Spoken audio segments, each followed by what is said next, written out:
Наверняка многие из вас читали книгу либо смотрели фильм «Великий Гэтсби». В этом выпуске я расскажу вам немного похожую историю, которая произошла в начале 20 века в России.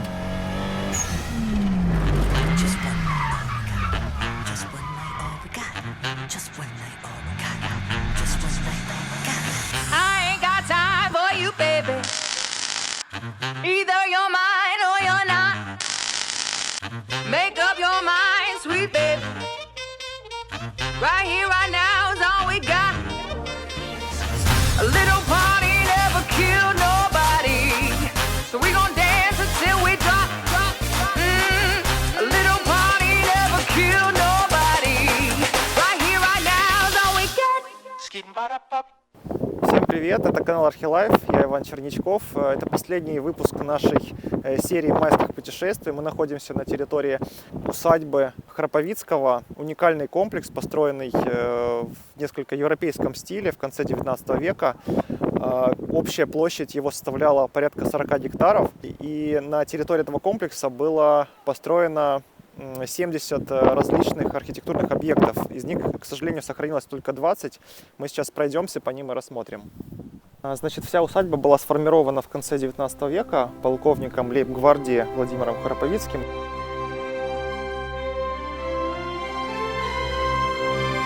Ему в наследство досталось огромное имение, и он оказался таким человеком предприимчивым, не из тех, кто разбазаривает родительское наследие, и решил сгруппировать все свои участки земли. И поскольку здесь было очень много леса, это как бы основное богатство этих территорий, он решил заниматься лесной промышленностью, то есть заготовкой леса, распиловкой и затем продажей его в различные регионы России. Вот как бы все начиналось с того, что здесь запустилось производство, и на этих же территориях Храповицкий решил построить здесь свое родовое гнездо. Поэтому в течение нескольких лет строился такой громадный комплекс. Вот территория его, с учетом там всех хозяйственных построек, главным замком и парком составила порядка 40 гектаров. И в этот комплекс, он как бы был разбит на несколько таких вот частей. Первая — это вот въездная такая зона, где мы сейчас находимся. Здесь были конюшни, ну, как бы такой, как бы современным языком выражаясь, типа логистического центра. То есть отсюда происходила отправка, здесь встречали экипажи. Вот на этой площадке располагался скотный двор и конный двор. В принципе, сохранились фасады, можно сказать, почти что полностью. Внутренности все разрушены, потому что они были утрачены вследствие пожаров, поскольку перекрытия все еще в то время были деревянные. А дальше, если пройти туда вглубь этого парка, там уже располагался, собственно, дворец семьи, парк с фонтанами и выход к Барскому пруду. И вся территория, она организована по принципу частично регулярная планировка, частично пейзажная. Пейзажная — это когда берется за основу тот ландшафт, который сформирован природой, и вот на основе этого ландшафта уже разрабатывается парковое пространство. А регулярная планировка — это когда все делается параллельно, перпендикулярно какими-то логичными связями. Вот эта вот лесопромышленная деятельность очень серьезными темпами развивалась, и на базе усадьбы сформировалось поселение, которое сейчас называется Муромцево. Помимо всего прочего, для транспортировки пиломатериалов даже была проведена железная дорога прямо из этого села до города Муром.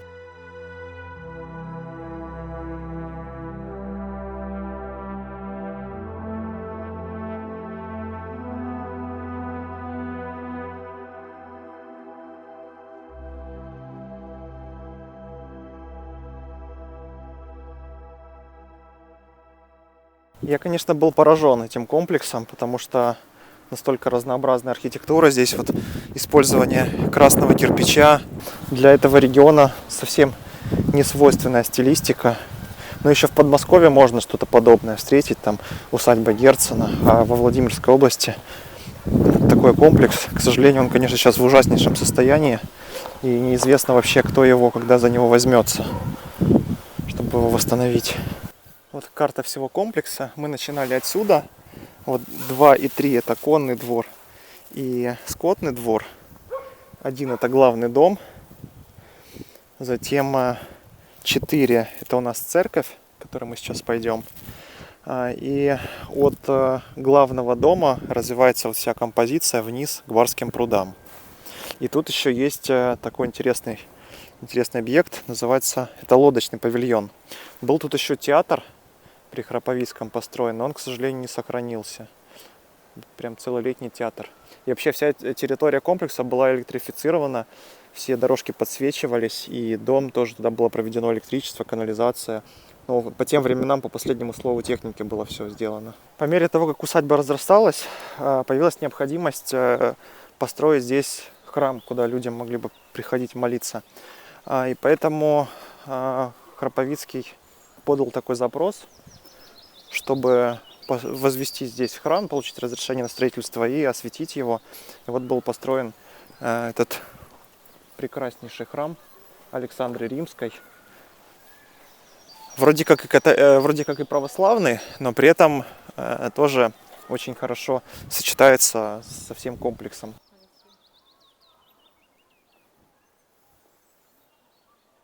Тоже уникальный вид. К сожалению, в целостном виде она не сохранилась. Вот видим, что здесь в виде кровли какая-то сейчас временная надстройка. Но основной корпус храма просто великолепен. Я бы назвал это псевдорусским стилем, потому что здесь читаются элементы такие а-ля деревянных резных наличников, кокошники поверху идут, шатровое завершение и купол луковичной формы, переходящий в крест. Ну а вот, собственно, как она выглядела в своем первозданном виде. Смотрим, что вот эта вот пристройка, паперть, у нее был второй ярус с колокольнями. Очень гармоничный вид. И вот эти вот 2 столба на входе тоже очень классно сочетаются, как бы завершает весь этот микроансамбль.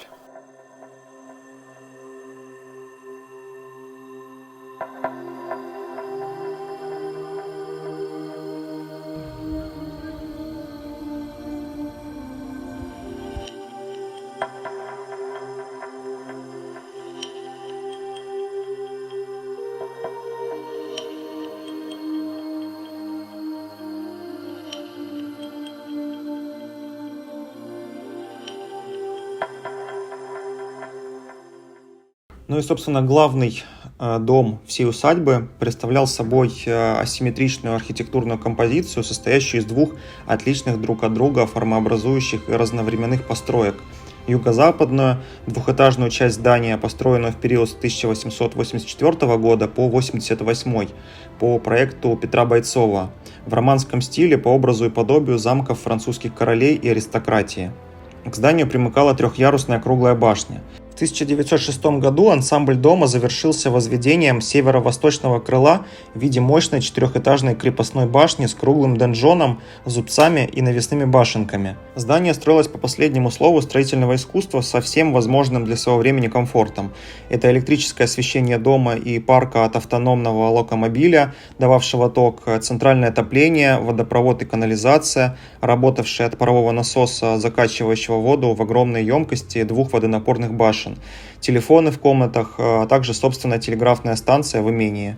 Полы из наборного паркета, мрамор для оформления помещений, светильники, мебель, зеркала изготавливались по индивидуальным заказам только у столичных мастеров и поставщиков императорского двора. Мебель от придворного фабриканта и декоратора Шмидта, оружие, фарфор, бронза от Ивана Эберта, столовое серебро от Фаберже, роспись потолка в аванзале, декоративная живопись в гостиной столовой были выполнены московским художником-декоратором чешского происхождения Августом Тамашки, который был в большой моде у владельцев усадеб.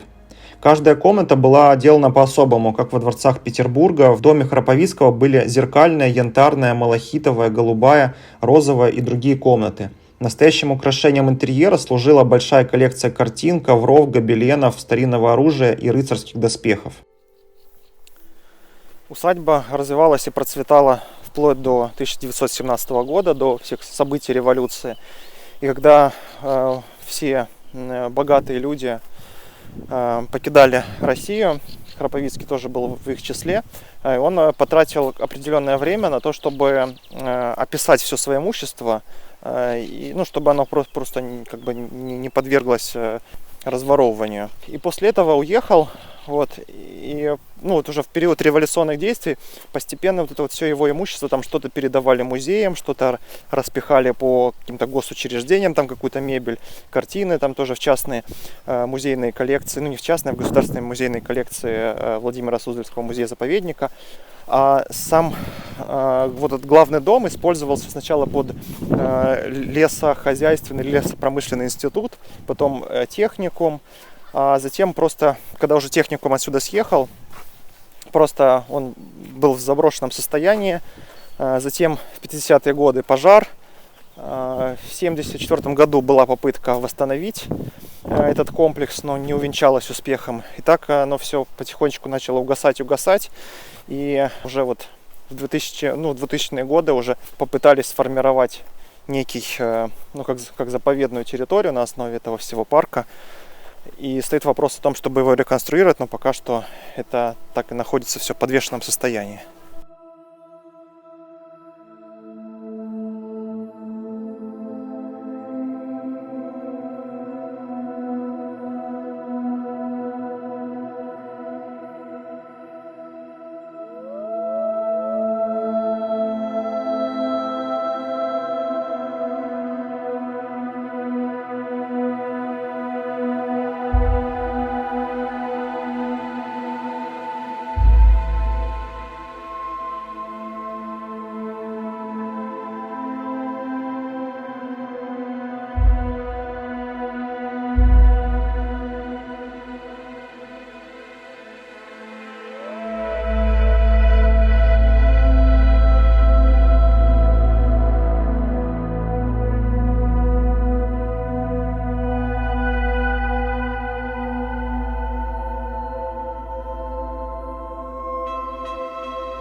Вот здесь вот видим пристройку, которая не сохранилась. Была в этом углу.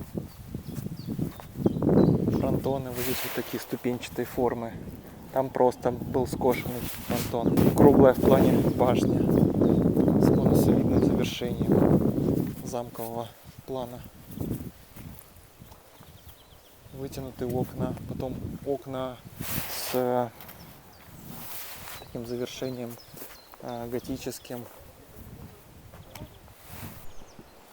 Перед главным фасадом замка развивалась вот такая вот композиция из каскадов с бассейнами, фонтанами, которая уходила к Барскому пруду. Туда еще позже дойдем. Вот здесь вот на фотографии представлено, как выглядел интерьер вестибюля этого дома. Вот здесь вот, например, столовая в главном доме усадьбы. Видим, конечно, сейчас все это в очень плохом состоянии. 2 пожара уничтожили все внутренности, все перекрытия, так как они были деревянные. И сейчас мы видим только то, что сохранилось в камне и в кирпиче. А вот здесь вот, я так понимаю, это, наверное, входная зона, точнее выход на задний двор. И вот тут сохранились элементы металлокаркаса и некие кованые элементы декора.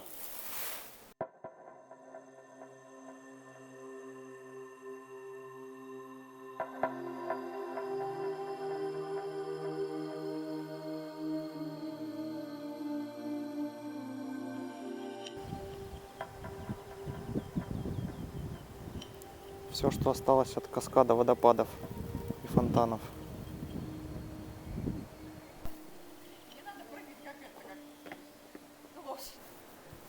На территории парка было очень много экзотических растений, в том числе и пальмы. Я представляю, какого стоило труда для того, чтобы в нынешнем климате в здешнем климате поддерживать их рост. Ну вот, кстати, по фотографии видно, что они были в каких-то катках. Их можно было потом уносить.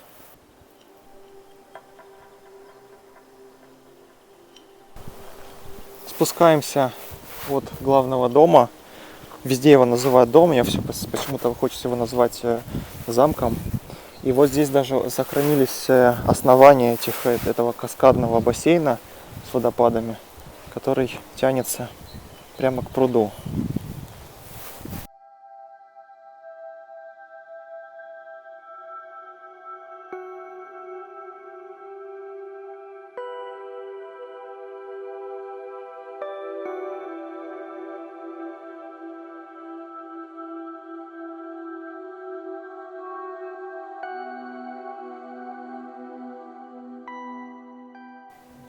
Мы дошли до лодочного павильона. Вот фотография со стороны пруда, как это выглядело. Такое ощущение, как будто бы с дрона снимали в начале 20 века.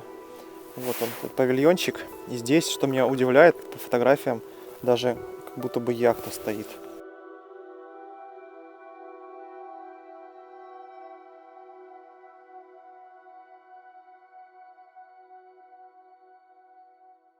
Наш выпуск подошел к концу, и, знаете, впечатления такие переменчивые. Сначала был как бы восторг и немножко грусть от того, что все это утрачено и в таком плохом состоянии. А потом, чем ближе мы рассматривали этот главный дом, тем больше накатывала грусть от того, что такое вообще произведение культуры и архитектуры вот довели до такого состояния. И мы, прежде чем записывать этот выпуск, сначала просто пришли с раскладными стульчиками, разложились у главного фасада этого дворца, пообедали там и слушали что-то типа аудиоэкскурсии на основе дневников самого Храповицкого. И когда он уезжал уже когда эта вся революция захлестнула Россию, и он, уезжая, писал такие строки, что я оставляю все это хозяйство, все это нажитое имущество во благо России, во благо своим потомкам, и надеюсь на то, что все это приумножится и пойдет на пользу процветанию России. А вот что мы сейчас имеем, это, так сказать, результат налицо. Как это можно было все просрать, я не понимаю. И я надеюсь, что все это, конечно же, восстановится, найдутся такие меценаты, кто возьмется и воссоздать этот уникальный комплекс. Пока. Вот таким было мое поместье в сельце Муромцево, которое я и мои сподвижники всячески благоустраивали и облагораживали в надежде, что оно украсит собой уезд, а стало быть и всю Россию, и тем самым послужит ее славе и процветанию во благо будущего Отечества. Я смею надеяться, что это удалось мне, а потомки сохранят и умножат начатое русским дворянином Владимиром Храповицким. И уходя, я хочу сказать вам, как, пожалуй, одни лишь русские говорят, расставаясь: прощайте.